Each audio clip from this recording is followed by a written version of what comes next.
Gracias, Manuel. Bueno, entonces les decía que esta clase va a estar basada un poco en mi experiencia en la implementación y el diseño de sistemas de control y de sistemas de monitoreo y de ahí y por ahí también de testing de equipos. Así que, bueno, vamos a ir un poco con eso. O sea, no sé si voy a poder recomendar mucha bibliografía sobre lo que vamos a ver hoy. Les quería comentar también que en el foro del aula virtual estoy dejando un post donde voy anotando de qué libros y qué capítulos pueden consultar para estudiar los distintos temas, ¿sí? Así no se pierden y no se marean. Con bueno, hay una parte que sí la vamos a poder relacionar con la bibliografía y hay otra que lamentablemente no, que he basado como les decía, en mi experiencia. Así que ahí vamos. A ver, primero vamos a definir qué es la respuesta temporal de un sistema. Bien, llamamos respuesta temporal de un sistema a la evolución de la salida del mismo ante un cambio en la entrada. Por lo general, para la señal de prueba que tomamos como entrada es un escalón unitario. En la práctica suele no ser unitario, ¿sí? Pero desde la teoría viene muy bien el tema del escalón unitario.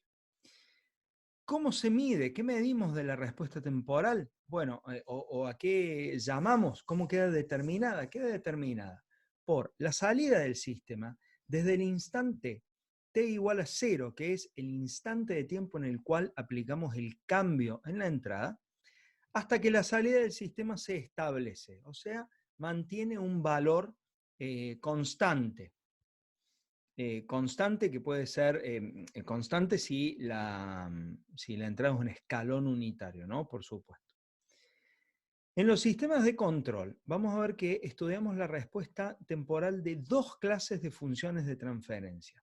Las funciones de transferencia de primer orden y las funciones de transferencia de segundo orden.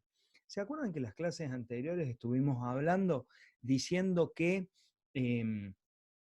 los sistemas, independientemente de su naturaleza, mecánicos, químicos, térmicos, económicos, una vez que determinamos su función de transferencia, podemos usar las mismas herramientas matemáticas para estudiarlos a todos, independientemente, de nuevo, de esa naturaleza. Bueno, no solo eso, sino que también vamos a restringir el estudio a dos tipos de funciones de transferencia. Las funciones de transferencia de primer orden y las funciones de transferencia de segundo orden. ¿Qué facha tienen? ¿Qué pinta tienen? Bueno, la función de transferencia de primer orden tiene la forma que se ve ahí arriba.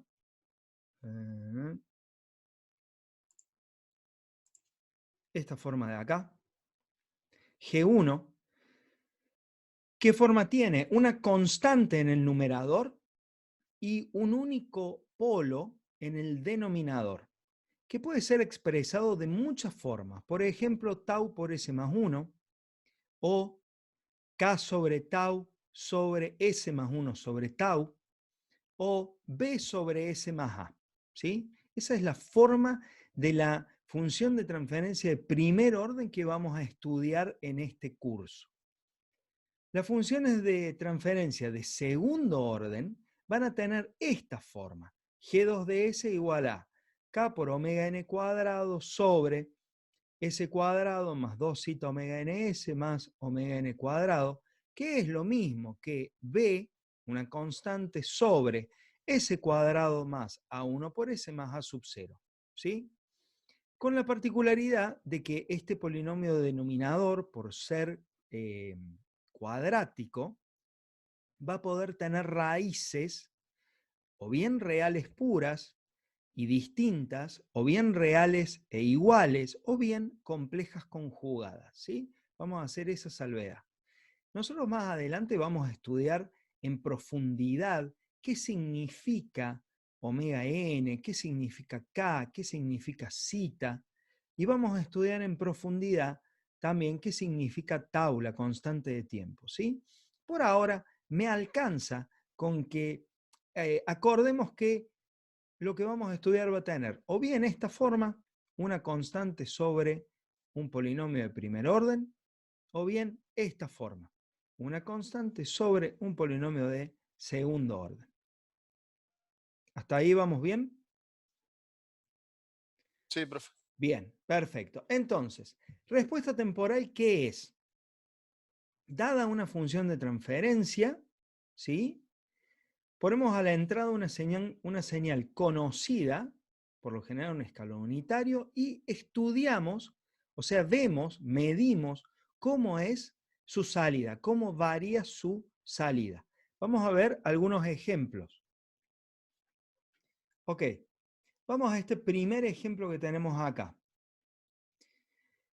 Acá tenemos la respuesta temporal para una entrada de escalón unitario para un sistema cuya función de transferencia es G1 de S igual a 120 sobre S más 100.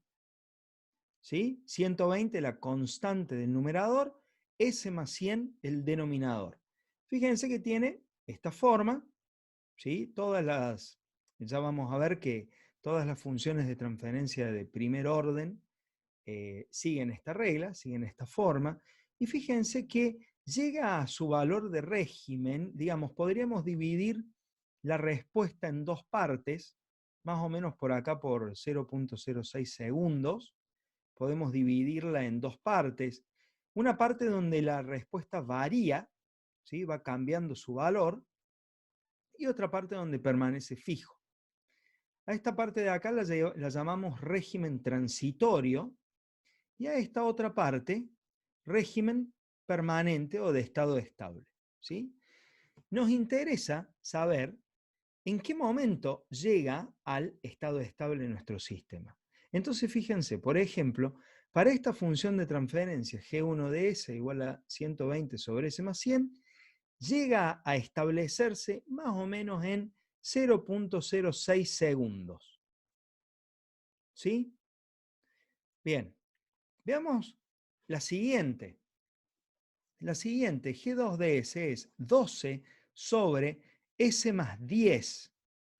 Y fíjense que tiene una forma parecida, ¿sí? El valor de régimen es 1.2, o sea, una vez que pasa el transitorio y el sistema se establece en un valor, es similar al anterior, ¿sí? Yo he ajustado este número, esta ganancia para que así ocurra, pero ahora el tiempo de establecimiento es bastante más grande, ¿no? El tiempo de establecimiento se da alrededor de 0.6. Antes teníamos este polo en 100 y el tiempo de establecimiento en 0.06. Ahora tenemos el polo en 10 y el tiempo de establecimiento en 0.6. Y vamos a ver la última función de transferencia, que es G3 de S igual a 1.2 sobre S más 1, donde ahora el tiempo de establecimiento, o sea, les repito, el instante de tiempo en el cual el sistema toma un valor y se establece, está alrededor de 6 segundos.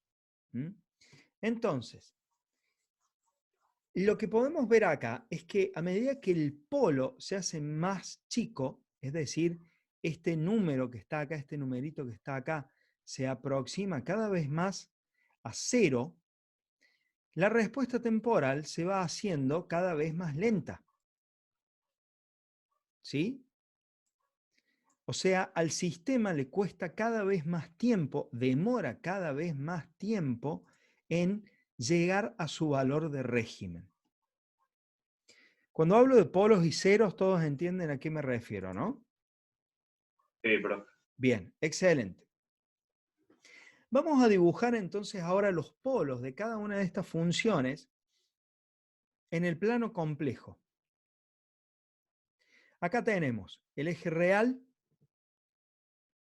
Y acá tenemos el eje imaginario, ¿sí?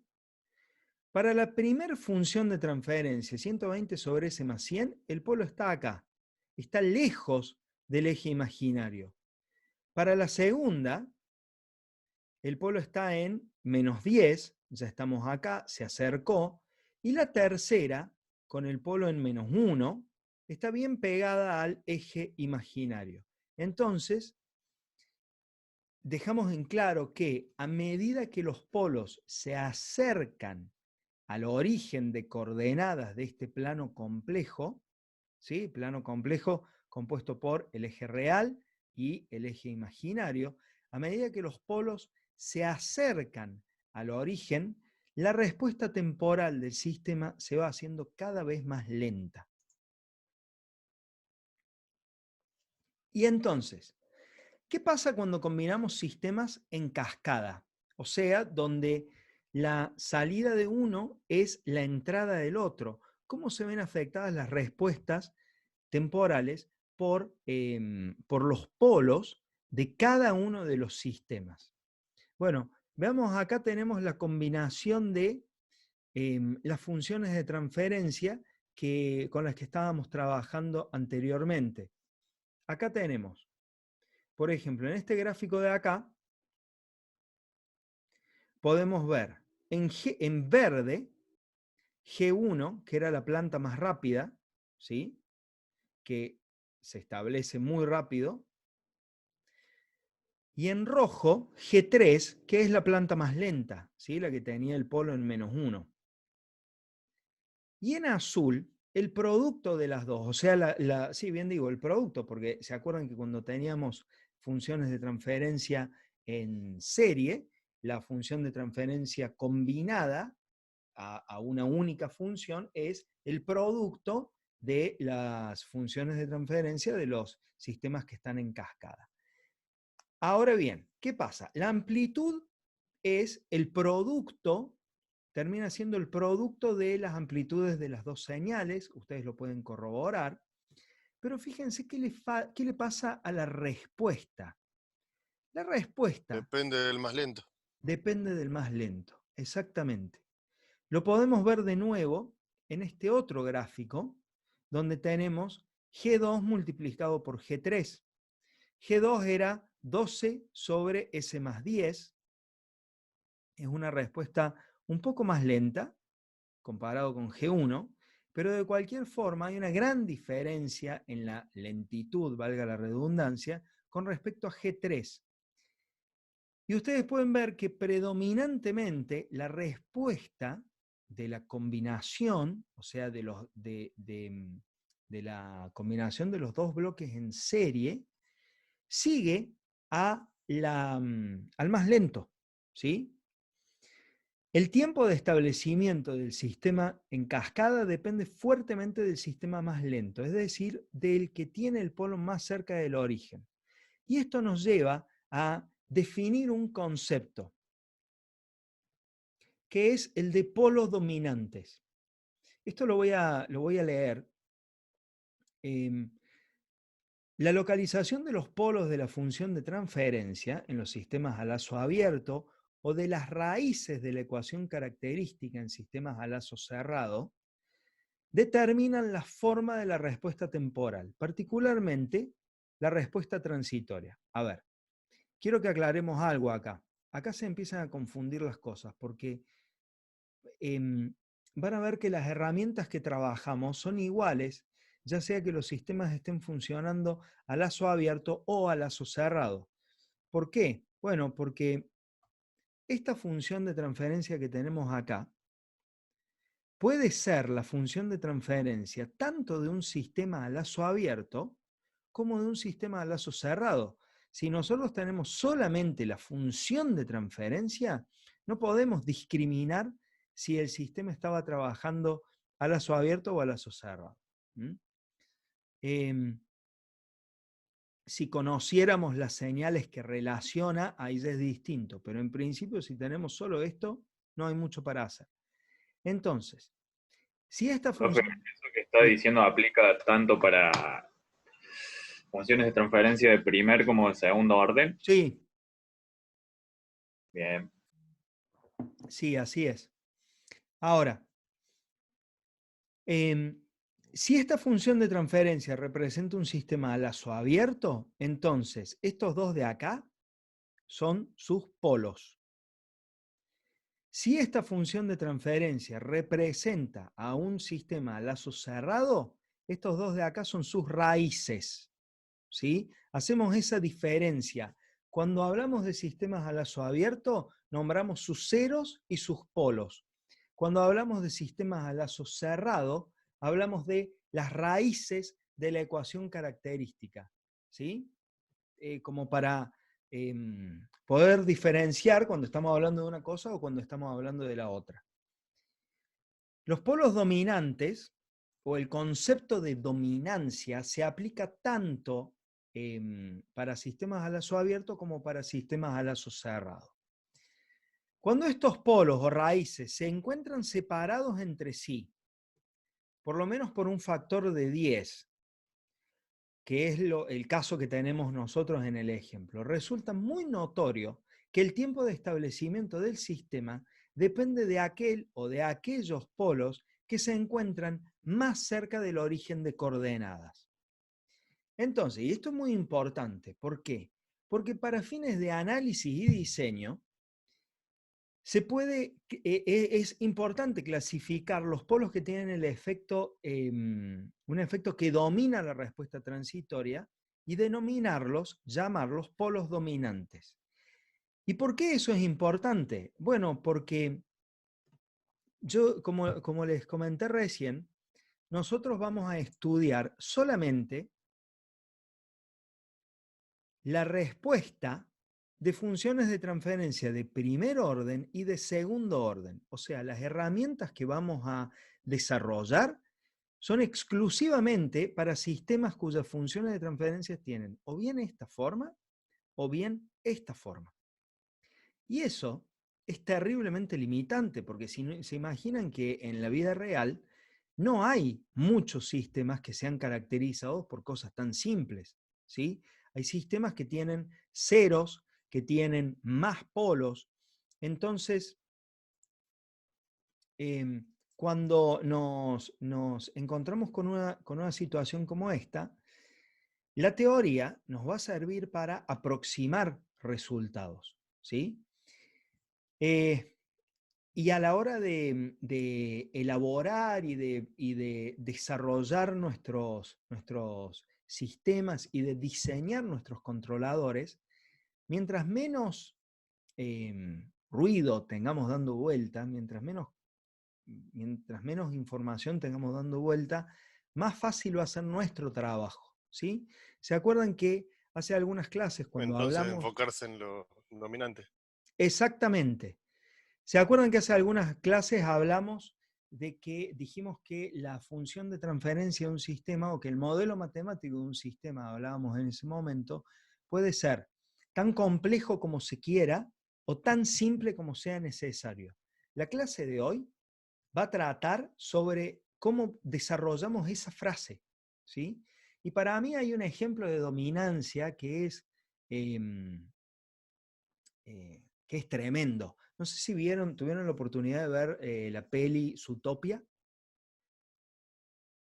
Sí. Sí. Bueno, hay una escena donde la conejita, la oficial Hobbs, creo que se llamaba, tiene que ir a una especie de oficina municipal a buscar la patente de un auto. Y la atiende un perezoso, ¿sí? La oficial Hobbs, hiperdinamica, ¿sí? Muy acelerada, y el perezoso que se toma su tiempo para hacer su trabajo y demora lo que tiene que demorar. La oficial Hobbs entra de día al registro y sale de noche. Este es un claro ejemplo de dominancia. Por más que la conejita esté muy acelerada y procese la información muy rápido, el que manda es el que va más lento. Y ese ejemplo se aplica absolutamente a lo que nosotros vamos a tratar en esta clase y a la forma en la que se desarrollan los sistemas que estudiamos nosotros. Bien, entonces, ¿qué relación existe entre el modelo matemático y los polos dominantes? Bueno, debido a que la mayoría de los sistemas de control que se encuentran en la práctica son de órdenes mayores que 2, sería útil establecer guías en la aproximación de sistemas de mayor orden mediante órdenes menores. En el diseño se pueden usar los polos dominantes, excluyendo a los no dominantes. Es decir, el modelo matemático de un sistema puede ser tan complejo como se quiera o tan simple como sea necesario. Esta propiedad se aplica también a sistemas complejos, donde distintos subsistemas interactúan entre sí. Sí, gracias, Esteban. Entonces, es posible utilizar distintos modelos matemáticos de diferente complejidad para un mismo elemento o subsistema, dependiendo del entorno en el que se encuentra. Y quiero que nos quedemos con esto, ¿sí? Entonces, es posible utilizar distintos modelos matemáticos para un mismo elemento, dependiendo del entorno en el que se encuentra. ¿Qué quiere decir esto? Que dependiendo de cuál es mi problema global, yo puedo utilizar distintos modelos matemáticos para una misma cosa, ¿sí? Y en esto vamos a basar, alrededor de esto, vamos a discutir la próxima clase, la que vamos a tener a continuación, ¿sí? Vamos a tomar, yo les pedí que repasaran el modelo matemático y la función de transferencia del motor de corriente continua, porque en la próxima clase que vamos a hacer ahora a continuación, vamos a ver distintas formas de modelar ese único elemento, ¿sí? Vamos a ver distintas formas de modelarlo. Si les parece, yo cortaría acá, nos tomamos 5 minutos, 10 minutos, ¿qué prefieren?